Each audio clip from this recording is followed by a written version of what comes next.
Austrian Grand Prix is just around the corner, making the 9th Grand Prix of the season. Red Bull Racing is still unbeaten in the last 4 weekends. Max Verstappen has been on the top step of the podium. We look ahead to the second sprint of the 2023 season, and it's the 41st edition of the Austrian Grand Prix, taking place on Sunday the 30th of June. With the exception of the first race in 1964, the circuit has always been held at the Red Bull Ring, a circuit that was also known as the Austrian Ring and the A1 Ring.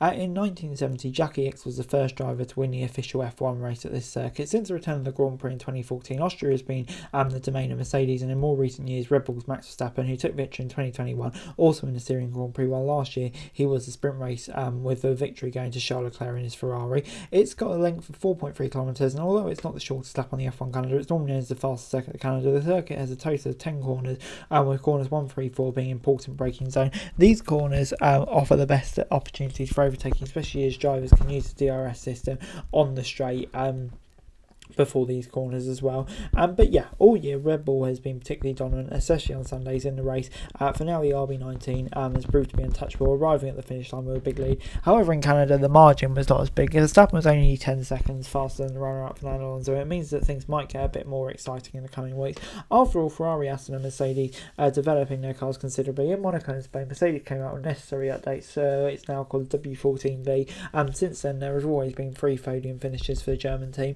while in Montreal a fortnight ago, Ferrari was fastest on the track in race and hard tyres and mediums. In particular, qualifying promises to be spectacular again. The short circuit in Spielberg last season, Verstappen grabbed the pole position, but the margin was very small. Charles Leclerc and Carlos Sainz were only 2 and 700 slower than the Dutchman in his RB18 respectively. If Ferrari qualifies better than Canada, it could easily become a fierce battle between the 2 rivals on Sunday as well. And yeah, the Red Bull ring is located in the middle of the Alps, which means huge thunderstorms could suddenly sweep across the area. Some rain is forecast for Friday and the last part of the afternoon, with a maximum of 50% chance of rain during qualifying. That chance of rain will remain the same on Saturday morning. As of 12 o'clock, there is only about 20% chance of rain. The whole Sunday looks set to remain dry, with temperatures potentially reaching 27 degrees Celsius. And yeah, that leads me on to the schedule for this weekend's race. Obviously, a sprint weekend. So on Friday, we've got first free practice, all times in the UK, by the way, 12:30 to 3:30. Qualifying is 4 till 5. Sprint shootout is 11.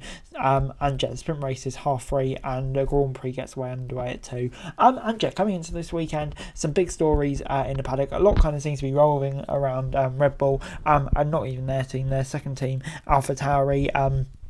Helmut Marko's been speaking a lot, saying the team is set to change names for 2024, obviously with new staff incoming, etc. So yeah, bit of a rebrand for that team. Maybe they'll go back to Toro Rosso, maybe they won't. It'll be interesting to see. And also, he's basically admitting that Christian Horner didn't want to sign Nick de Vries, and so far he's been proven right. So yeah, classic Marko quote. But yeah, hopefully de Vries has time to turn it around, because we all know that there is a good driver in there somewhere.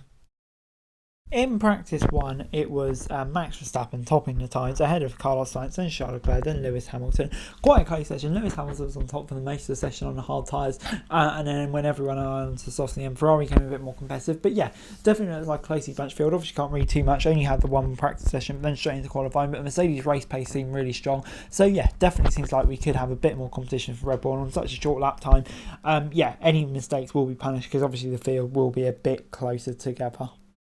Before I go, let me run you through my predictions for this weekend. Yeah, for the sprint and the sprint shootout, I'm going to say Verstappen. For the pole and the win, I'm going to say Verstappen. I'm praying at least he doesn't win one of these 4 competitive sessions, but at the moment it's just so hard to see, isn't it, with how dominant that car is.